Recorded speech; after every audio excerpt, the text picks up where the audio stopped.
এই বর্বরোচিত আক্রমণের তীব্র নিন্দা করে এবং আমরা আহ্বান জানাচ্ছি যে রাজনৈতিক মতভেদ ভুলে সমস্ত মানুষ পথে নামুন। আগামীকাল ছাত্রদের উপর এই বর্বরোচিত আক্রমণের প্রতিবাদে 12 ঘন্টার বন্ধ, সাধারণ বন্ধ সফল করুন। আগামীকাল বিজেপি ডাকে 12 ঘন্টার সাধারণ বন্ধ, সেই আহ্বান দিচ্ছি এবং এই আহ্বান শুধুমাত্র বিজেপির কর্মী সমর্থক ভোটার তাদের জন্য নয়।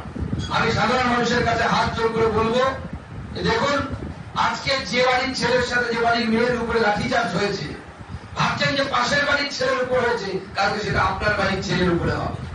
আজকে যে ছেলেটি টাকা দিতে না পেরে চাকরি পায়নি, তার চাকরি বিক্রি হয়ে গেছে 15 লক্ষ টাকায় তৃণমূল নেতার দ্বারা, তৃণমূলের দালালের দ্বারা। কালকে আপনার ছেলেটি, যে ছেলেটি পড়ে পড়ে বড় হচ্ছে, স্কুলে যাচ্ছে, কলেজে যাচ্ছে, কালকে তাকে সে তার সম্মুখীন হতে হবে। তাই আমরা সাধারণ মানুষকে বলছি যে আজকে আরজি করে সেই বোনটি, আমার বোন, কারো হয়তো দিদি, কারো হয়তো মেয়ে, সে যেরকম অত্যাচারিত হয়েছে সেরকম কালকে আপনার বাড়ির মেয়েটি অত্যাচারিত হতে পারে। তাই এই বনকে সর্বাত্মক করুন।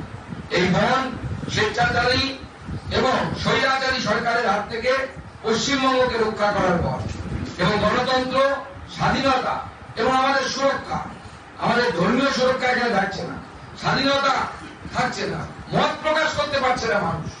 আজকে করে এত বড় ঘটনা ঘটে গেছে, ভয়ে কেউ বলতে পারছে না, সাহস নেই মানুষের। এটাকে গণতন্ত্র বলে। এই গণতন্ত্র প্রতিষ্ঠার জন্য আগামীকাল 12 ঘন্টার বনকে সর্বাত্মক পথে পরিণত করুন।